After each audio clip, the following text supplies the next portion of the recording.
আসন্ন জামাই ষষ্ঠী উপলক্ষে এবার সুখবর আরামবাগবাসীর জন্য। আসন্ন জামাই ষষ্ঠী উপলক্ষে কলকাতার বিশিষ্ট বুটিকদের নানান সুন্দর সুন্দর সম্ভার নিয়ে, যেমন শাড়ি, রকমারি গয়না, বেড কভার নিয়ে রিক্রিয়েশনের আয়োজন করতে চলেছে বুটিক শাড়ি প্রদর্শনী ও মেলার। প্রদর্শনীটি অনুষ্ঠিত হতে চলেছে আরামবাগ পিসি সেন রোড, ছায়াবাণী সিনেমা তলার কাছে, আরামবাগ রামমোহন হলে।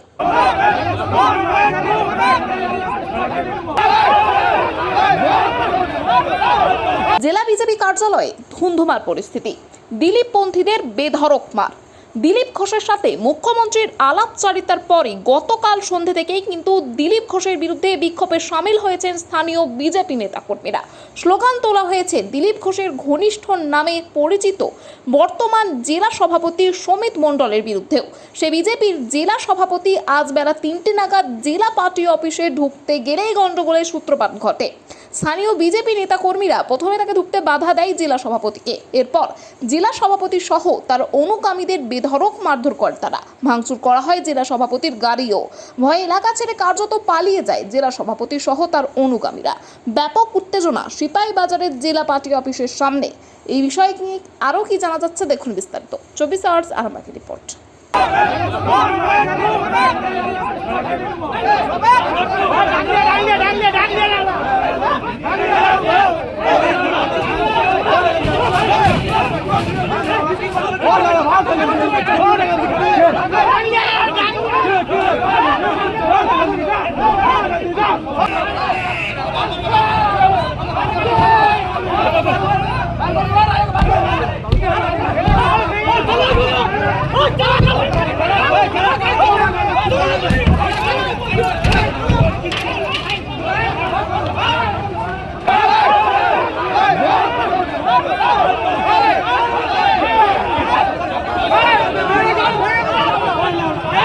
কালকে আমরা দিলীপ ঘোষের এগেনস্টে স্লোগান দিয়েছি। আমরা দিলীপ ঘোষের জুতা মাল্যদান করেছি দিলীপ ঘোষের খুশবু থেকে, কিন্তু আমরা জেলা পার্টির তালা দিয়েছিলাম, কিন্তু আমরা তারপরে কিছুক্ষণ পরে আমরা তালা নিজেরা স্বইচ্ছা খুলে দিয়েছি। সে নাকি প্রত্যেকটা মণ্ডল থেকে ডেকেছে, বলছে আমরা সুমিত কুমার মণ্ডল বলেছে সিপিএমের স্টাইলে আমরা রাখতাম না। সুমিত কুমার মণ্ডল বলছে সিপিএমের স্টাইলে কী করে রাজ্য জেলা চালাতে আমরা জানি। এইভাবে ও প্রত্যেকটা মণ্ডল থেকে লোক ডেকেছিল, কিন্তু আমরা এখানকার লোকাল। আর সব থেকে বড় সিপিএম হচ্ছে কমিউনিস্ট ভারত বিদ্বেষী। ভারতবর্ষে যদি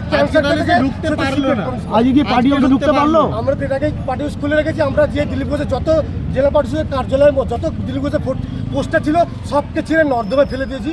তার মধ্যে আজকে ওরা এসেছিল, কিন্তু আমাদের সামনে টিকবে না, কারণ আমরা আমাদের রক্তে ভারতীয় জনতা পার্টি বইছে। আমরা হচ্ছে বিজেপির সন্তান। আমরা কি ছেড়ে দেবো দিলীপ ঘোষকে? কে হরিদাস পাল 2015 সালে এসছে, দিলীপ ঘোষ 2015 সালে এসছে। খড়গড়ির উপনির্বাচন প্রেমচন্দ্র আগে ইচ্ছা করার টিকিট দিয়ে হারিয়েছে। দিলীপ ঘোষ এসে কি হচ্ছে, সেই সময় হাওয়া ছিল মোদি হাওয়া, হার হার মোদি ঘর ঘর মোদি। ওই হাওয়াতে দিলীপ ঘোষ বেরিয়ে গেছে। আর হনু নিজেকে কি তোপচাঁদ মনে করে। আমরা দিলীপ ঘোষকে তৃণমূলের দালা রেখেছে, কিছু হবে না। আর একটা কথা সবাইকে বলি, Suvendu Adhikari is the great leader. Suvendu Adhikari is the my বাপ। Because of the Suvendu Adhikari Mamata বন্দ্যোপাধ্যায়কে নন্দীকার বিধানসভায় হারিয়েছে। হ্যাঁ কিনা বলুন? যে একটা জয়ন্ত মুখ্যমন্ত্রী, একটা গ্রেট মুখ্যমন্ত্রী, যে তৃণমূলের সরকার আজকে পশ্চিমবাংলা চালাচ্ছে, তাকে শুভেন্দু অধিকারী হারিয়েছে। এর থেকে বড় লিডার আমার লাইফে হয় না। শুভেন্দু অধিকারীর চর্চা শুধু পশ্চিমবঙ্গে নয়, গোটা ভারতবর্ষ জুড়ে। Suvendu Adhikari is the great. Suvendu Adhikari জিন্দাবাদ।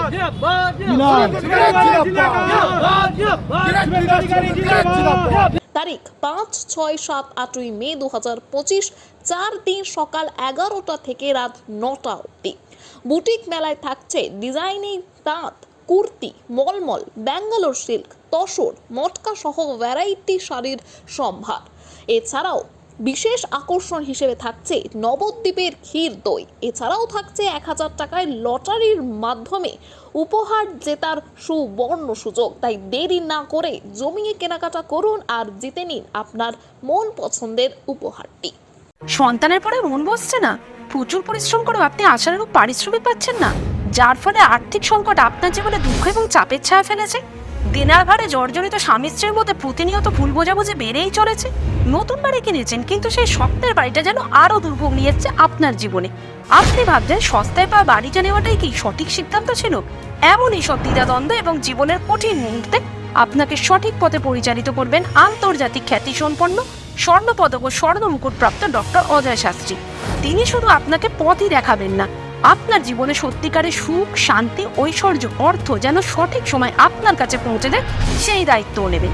তার অভিজ্ঞতা এবং জ্ঞানের আলোতে আপনার জীবন হয়ে উঠতে পারে নিরুদ্বেগ ও সমৃদ্ধির পথে ধাবমান।